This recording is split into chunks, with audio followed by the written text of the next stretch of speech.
De volta com o nosso Você Bonita e agora a gente vai falar então de substituições possíveis para o azeite. O azeite aumentou um pouquinho, né? Doeu no bolso, muita gente perguntando se a gente pode trocar essa fonte de gordura, como a gente vai temperar, né, de repente a salada ou o preparo dos alimentos. Então a gente convidou ela que é nutróloga, doutora Caroline Accorsi, bem-vinda. Obrigada, Prazer Carol. Em recebê-la, pra gente falar desse assunto importante. Já vou pegar perguntinhas do público, então mandem no @VocêBonitaTV e conhecer mais os benefícios, né? Porque tem tanta fonte de gordura. É verdade. Bom, o azeite, ele é amplamente conhecido pelos seus benefícios, né?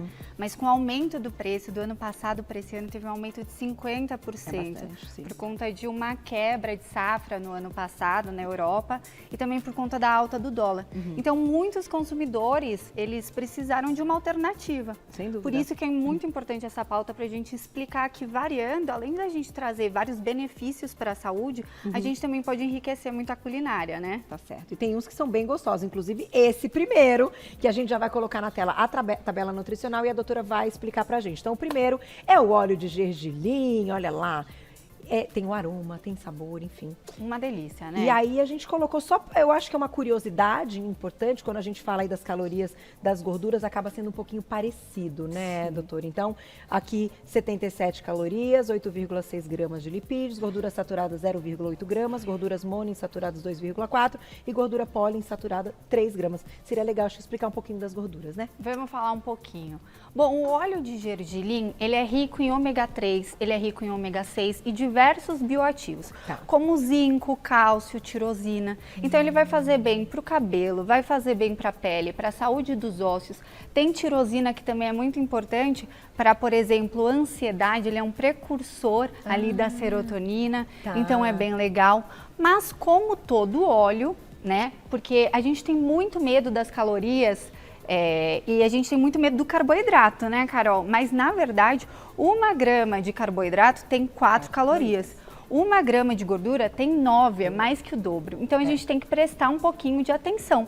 Quando a gente fala do óleo de gergelim, ele tem 77 calorias, uma colher de sopa rasinha, tá, gente? Então, assim, são calorias aí importantes, mas ele é pobre em gordura saturada. A gordura saturada é aquela gordura que normalmente, em temperatura ambiente, ela vai ser sólida. A grande maioria dessa gordura é a gordura de origem animal.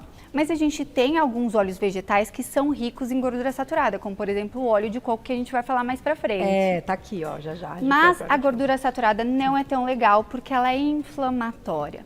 A gente vai preferir a gordura insaturada. E olha como o óleo de gergelim, ele é mais rico em gorduras insaturadas. Entendi. Insaturadas são gorduras, na verdade, que têm duplas ligações entre os anéis de carbono. E isso faz com que ela aumente o colesterol bom e diminua o colesterol ruim. Entendi. Então, além de tudo, e também pela questão do ômega 3 que você comentou, que também ajuda nessa parte. É ótimo, anti-inflamatório. A gente pode inserir e colocar, enfim, no dia a dia, diretamente numa receita que a gente vai, por exemplo, aquecer, porque a questão ali do aquecimento dos óleos também é uma dúvida. É muito importante a gente falar sobre isso, porque muda bastante a característica do óleo. Existe uma coisa que chama ponto de fumaça. Ponto de fumaça é a temperatura máxima que um óleo pode chegar sem gerar substâncias danosas para a nossa saúde, como por exemplo a acroleína, que ela é precursora de diversos tipos de câncer e radicais livres. Então, o óleo de gergelim em particular, ele tem um ponto de fumaça baixo. Então, ele é interessante a gente usar em receitinhas cruas ou com baixo aquecimento. Ok. E pode temperar salada também, misturar com alguma outra coisa. Tem vários molhinhos orientais, né? Como foi hoje a nossa culinária, eles são que bem tem usados. Um pouco do óleo de gergelim, que faz também, né? E ele é muito aromático, né? Bem gostoso. Muito bom. Então, mandem perguntinhas no @VocêBonitaTV, tá aqui uma primeira substituição. Então, óleo de gergelim. A segunda, vamos lá, que agora sim vem a explicação do óleo de coco, né? Que eu tenho certeza que vão chegar perguntinhas. Aqui a gente já tem as calorias, 71 calorias, então lipídio 7,9, gordura saturada já aumentou, né, 6,6, gordura monoinsaturada, que é 0,5, e gordura poliinsaturada 0,1, mas ele é uma gordura vegetal. Exatamente. Vegetal, né? Bom, No consultório mesmo, eu vejo que muitas pessoas, quando vão iniciar uma dieta, essa é a primeira substituição que as pessoas fazem, né? E é importante, então, a gente falar sobre o óleo de coco e passar mais informação para as pessoas. Porque o que acontece? Em questão de caloria, o óleo de coco ele é muito semelhante, por exemplo, ao óleo de gergelim, que era 77, né? Tá. É bem próximo. Mas quando a gente vai avaliar, em questão de gorduras saturadas, que a gente falou que é aquela mais inflamatória, que não é tão legal para o nosso corpo, ele é alto, gente. E as gorduras insaturadas, quando a gente vai ver um em relação ao outro, ele é bem baixinho. Então a gente tem que prestar atenção no óleo de coco. Ele tem algumas características, como por exemplo, ele é rico em TCM, que são triglicerídeos de cadeia média, que são muito usados naqueles super cafés. Ah, sim, para dar uma energia, Exatamente. Né? Que significa o quê? São gorduras mais curtinhas que as normais, então são metabolizadas mais rápido e assim elas dão mais energia, mais foco, ajudam nas funções cognitivas também. E o legal do óleo de coco também é que ele é antibacteriano, antifúngico, porque ele tem ácido láurico. Mas tirando essa questão, pode ser colocado no dia a dia também para preparo de alimentos. Então, usar o óleo de coco nesse caso, tudo bem o aquecimento? Então, eu acho que tudo pode desde que a gente tenha equilíbrio e tenha esse conhecimento. O óleo de coco, ele tem um ponto de fumaça intermediário. Então, é legal, ele pode sim para saltear, pode para dourar, sabe? Ele é interessante. Pode também, tem muita gente que usa para hidratação nos cabelos, porque ele é rico em ácidos graxos. Em preparações veganas, o pessoal troca a manteiga pelo óleo de coco. Até então, bolo, ele tem o seu né? lugar. Na gastronomia, muito utilizado nas receitas doces, Sim. né? De doce, de bolo, de torta e tal. Então, tudo bem, desde que tenha aí Um equilíbrio, como tudo, né? Tá certo. O próximo qual vai ser, Fu? Já vai ser, eu acho que... Aqui, linhaça. Não, linhaça tá ali. Esse ali é linhaça. Mas vou lá e já volto. Eu vou deixar uma perguntinha do público. Vamos ver quem já escreveu pra gente. Olha lá. Aproveita. Nós já tem um monte, olha lá. Né? Aí um segundinho. Calma, meninas, vai dar tempo de tudo. Quer ver? Ah, olha só. Essa pergunta é interessante. A gordura de palma faz bem? E aí ela já perguntou do óleo de coco, que a gente já respondeu. Ou faz mal? Um beijo pra Ri. É o nome que tá aqui. Volto já pra gente falar de gordura de palma. Tá, e tem joia. várias outras possibilidades também. Manda. Interessante, a gente ainda não falou aqui, temos mais possibilidades, mas não tem aqui na mesa a gordura de palma. Então vamos explicar um pouquinho, porque foi a perguntinha que a gente deixou aqui da nossa telespectadora, que é a Ri. Carol, a gordura de palma, assim como a do coco, ela é rica em gordura saturada. Tá. Então, ela tem também aí um ponto de fumaça intermediário, então serve pra gente refogar, saltear. Tá. Mas como coco, a gente tem que ter aí moderação por conta disso. Tá, é mais interessante a gente preferir gorduras ricas em gorduras insaturadas, que são as gorduras boas. Perfeito. Deixa eu pegar mais uma perguntinha aqui. Olha lá. O azeite de oliva pode colocar também no leite para criança para melhorar o trânsito intestinal para quem tem intestino preso e para quem não tem o peristaltismo. Procede, doutora? Então, ele é uma fonte vegetal natural, ele realmente vai ajudar aí no peristaltismo para quem tem uma constipação, tem uma dificuldade, mas não é legal fazer isso sempre, tá? O interessante é você aumentar a fonte de fibras dessa criança, atividade física, hidratação, para aí sim melhorar o trânsito gastrointestinal. Tá certo. Vamos para a próxima então? Temos tabelinha aqui nutricional.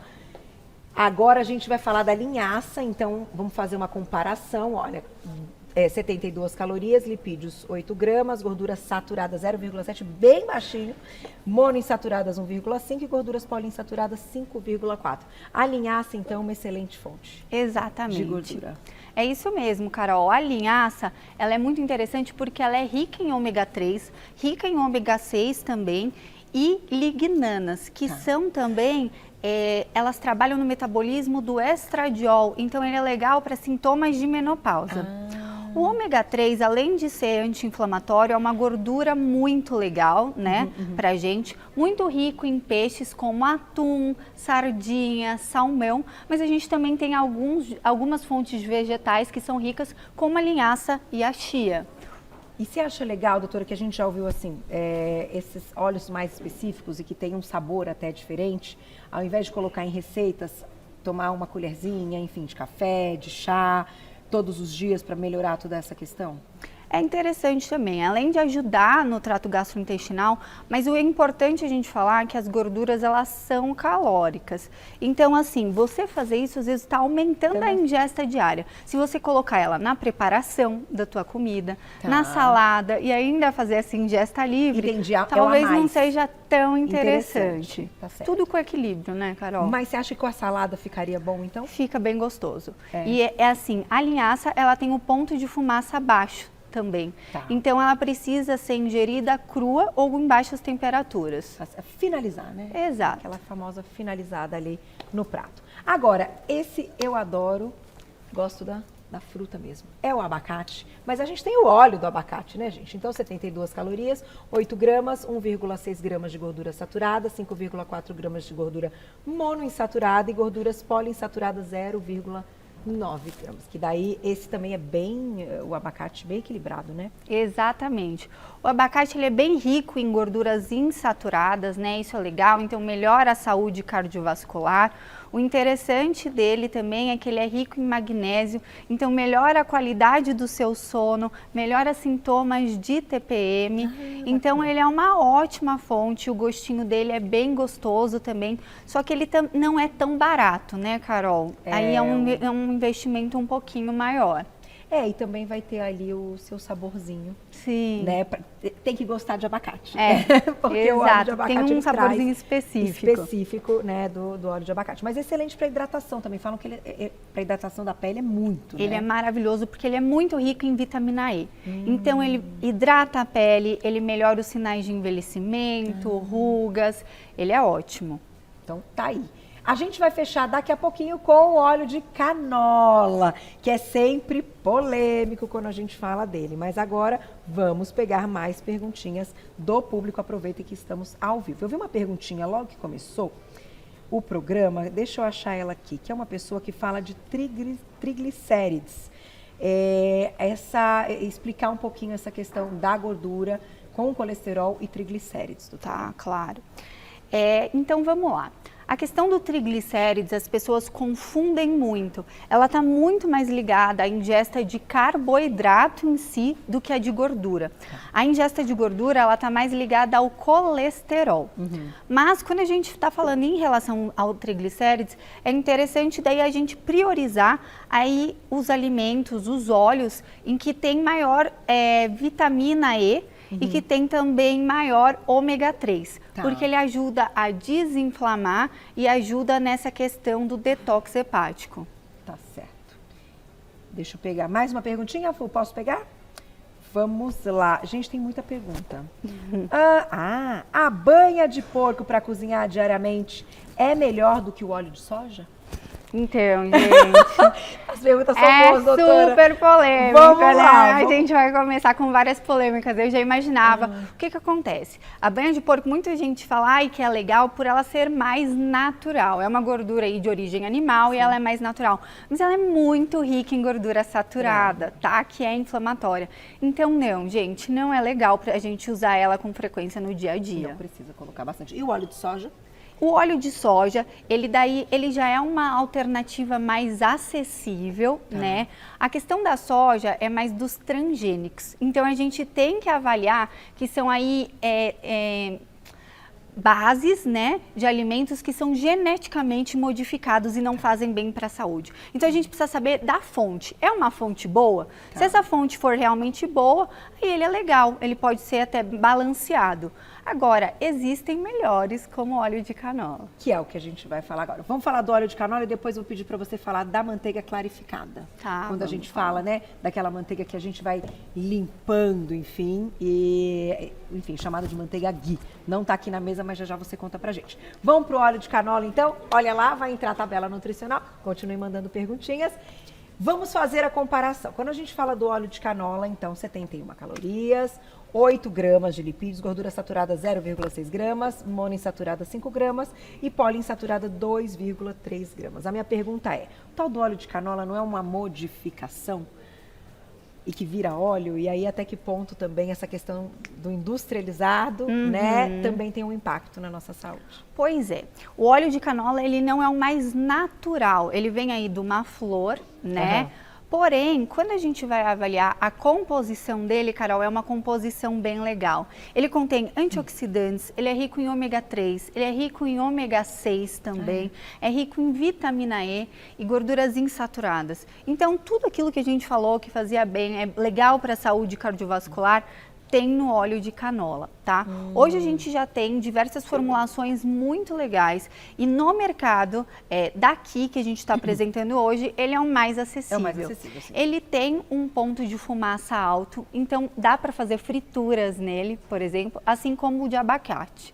Tá. Então, é uma opção, sim, interessante, apesar de não ser a fonte mais natural. Se a gente fosse escolher, não vamos pensar no valor, mas do que a gente tem aqui na mesa hoje, assim, o que você acredita que, de todos os benefícios, é um bom investimento?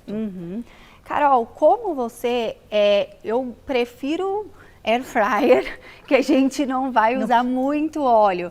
A gente tem que a nossa dieta diária, passam pra gente que a gente pode até 30% fazer a ingesta calórica por via de gordura. Então a gente tem que prestar atenção porque elas são muito calóricas, mas que isso não é interessante.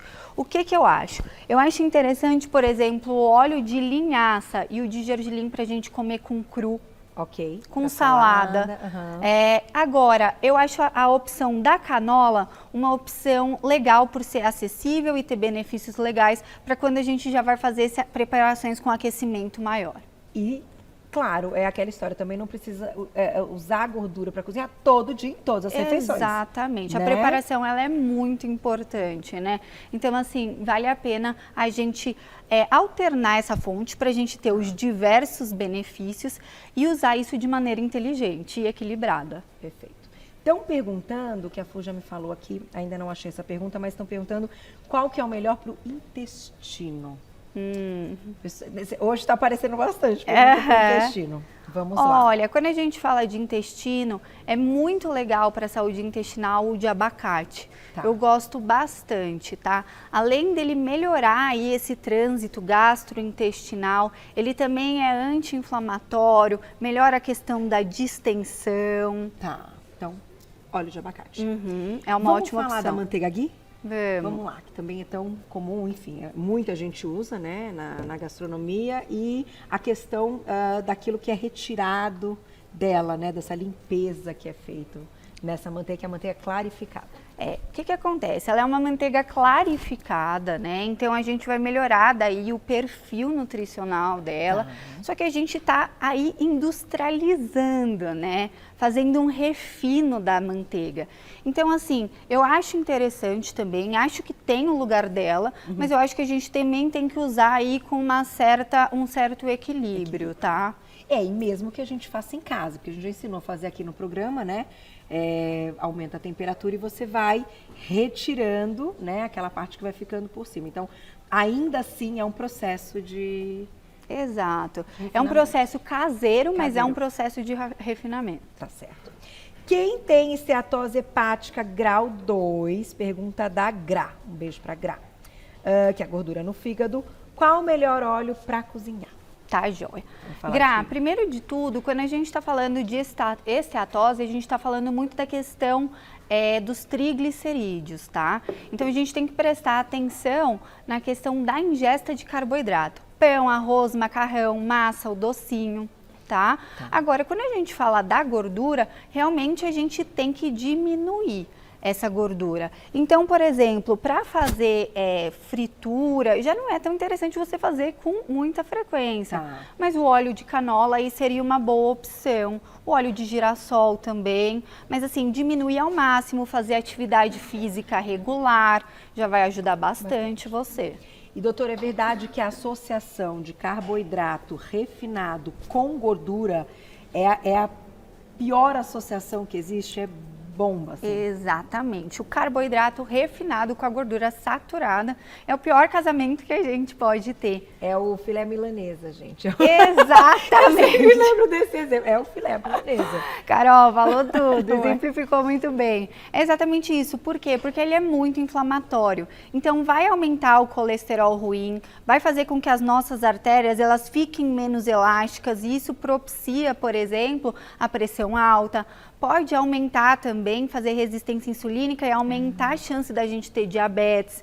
Então, não é interessante nem um pouquinho. A gente tem que evitar ao máximo. Doutora, e aqueles produtos que a gente vê que são, eles são em, como se diz? Spray? Spray, fonte de gordura também. Você acha que é uma proposta interessante, até para a gente colocar menos gordura? Exatamente, eu ia te falar isso. Eu acho a proposta do spray interessante porque a gente usa em menor quantidade. Assim como também tem, é como se fosse é uma colherzinha, que ela tem assim umas ventosinhas no final, para a gente só dar uma pincelada na frigideira. Também, pincelar, né? Para que a gente use em menor quantidade. Isso ajuda a gente a ter maior controle. Tá certo. Então, perguntando qual o melhor óleo para pipoca, para preparar a pipoca. Então, sem óleo, gente. Pois é, gente. O melhor de tudo é a gente preparar sem óleo. Mas se a gente for escolher aí, porque pode chegar a temperaturas maiores, né? Sem trazer problemas para nossa saúde, aí seria um canola ou girassol. Que daí ele não modifica. Exato, não libera a acroleína. Eu entendo, porque você não bota nada de gordura, o sal não gruda. O sal não gruda. Você fala, eu tenho a pipoqueira, mas daí não adianta, porque daí o sal vai pro fundo do potinho, não é verdade? Mas enfim, então, a doutora colocou aqui que pode ser um pouquinho do óleo de canola, mas aí usa bem pouquinho, né, doutora? Sim. Faz o negócio render Evitar, ali né? no pacotinho. A gente tem que usar tudo com moderação ali, numa dieta equilibrada. Tá certo. Dá tempo de mais perguntinha, Lê? 2 minutinhos? Vamos lá, gente, quanta pergunta. Quer ver? Dá, né? Peraí. E o óleo de milho? Existe marcas sem ser transgênicas? Existe. Beijo pra Vera. Existe sim, Vera. Então, exatamente por conta disso, que nem quando eu falei para você do óleo de soja. Quando a gente tem essa certeza aí da fonte, que é uma fonte legal, aí também é interessante. Ele tem aí um ponto de fumaça intermediário, então dá pra gente fazer refogar, ele, na verdade, um ponto de fumaça intermediário mais alto, tá? Então dá pra refogar, dá pra fritar. Ele tem mais ou menos a mesma quantidade de caloria de todos os óleos que a gente apresentou aqui, então ele também é bem interessante. Perguntaram do girassol. Girassol. O girassol, assim como o de canola, ele também pode chegar até temperaturas de fumaça mais alta, então ele é muito interessante para a gente fazer esse tipo de fritura, ou quando tem um aquecimento maior do óleo, né? E assim, ele é interessante também porque ele é mais acessível.